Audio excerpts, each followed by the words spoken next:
So we already got a couple of games down. We now move on to what we have for the third top 25 matchup that we have going on. And that third top 25 matchup is going to be that Ole Miss and Alabama game. And this game in particular, it's gonna be intriguing. Ole Miss and Alabama. This is a 3:30 kickoff as well. This is going the same time as Colorado and Oregon, and the same time as UCLA and Utah. This has some SEC West implications. Now, for both of these teams, this is going to be their first conference game. We saw LSU technically be in the lead with that 1-0 start. So both teams will have to play against LSU. Big implications to put themselves in the driver's seat early for this SEC West matchup. Ole Miss has looked pretty good in its two FBS matchups. One against Tulane on the road, beat Georgia Tech 48-23. Not completely sold about that defense, but offensively it looks just as explosive, if maybe not more explosive.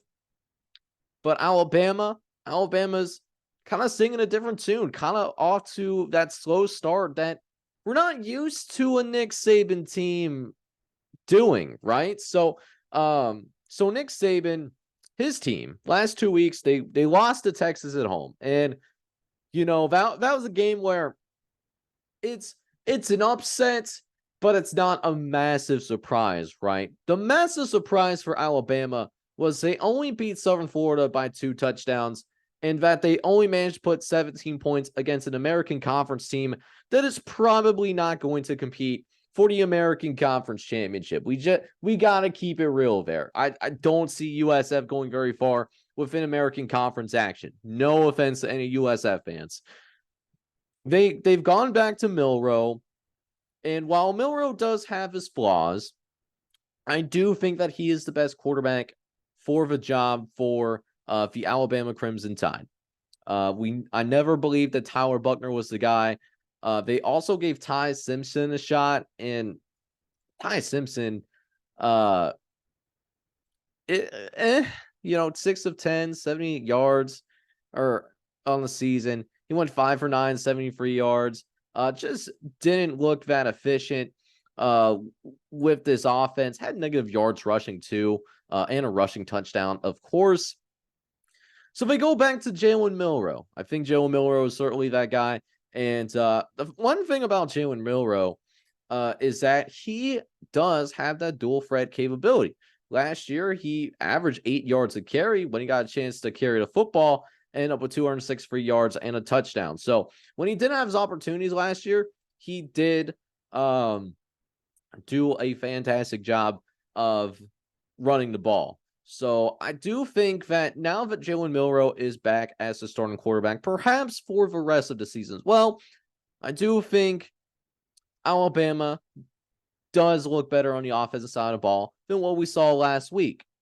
However, what I am personally worried about is in that USF game, they at times just didn't look like the more physical team.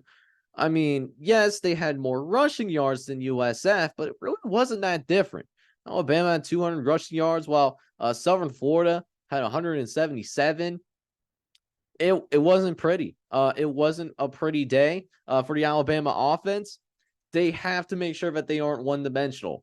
Got to get Jalen Milroe in rhythm. Starts off by, hey, give him some easy throws, give him some easy completions. He hasn't played in a couple of weeks. At the same time, can they contain Jackson Dart? Because Jackson Dart is certainly the centerpiece of this Ole Miss offense. He has 7 touchdowns through the air, 2 touchdowns on the ground. He already has over 1,000 total yards. They're more than capable of moving this ball down the field. So the Alabama defense is going to have to step up. However, I also think that this is one of those games that the over, it should certainly be in play here. The over-under as of right now is at like 55. Last time I seen that. I think this game ends up in the 60s personally, because I do expect that offense to be better than what we previously saw. At the same time, I do not expect it to be one of those things where Alabama is going to win like a low scoring game. So that's just something to really think about there. So what does that mean? How does this game turn out? So what I think happens in this particular game is that maybe we see Alabama get off to a good start just because they are at home. Bryant-Denny Stadium is going to be rocked because there is a legitimate chance that Alabama loses this game.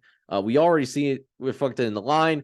As of this morning, that line is at -7. But I have doubts. I have doubts, ladies and gentlemen, about Alabama being able to stop Jackson Dart. Because I don't think Jackson Dart is as good as Quinn Ewers. And Quinn Ewers was able to go off against Alabama. I think Jackson Dart could possibly do the same thing. He's not too bad himself. So the model has Ole Miss winning -1.5. Instead of agreeing with Vegas, I'm agreeing with the model. I have Ole Miss going into Bryant-Denny Stadium, and I will ultimately have we're gonna end up having Lane Kiffin, the head coach of the Ole Miss program, get his first win against his former boss, his former assistant. Is gonna be over, and Ole Miss is gonna get the 4-0, while Alabama, they're gonna be, for some, they're gonna be left for dead. Gonna get their second loss of the season, and it's gonna be a difficult conversation in terms of is the dynasty over at Alabama? Is Nick Saban past his prime? I'm just predicting that could happen after this weekend.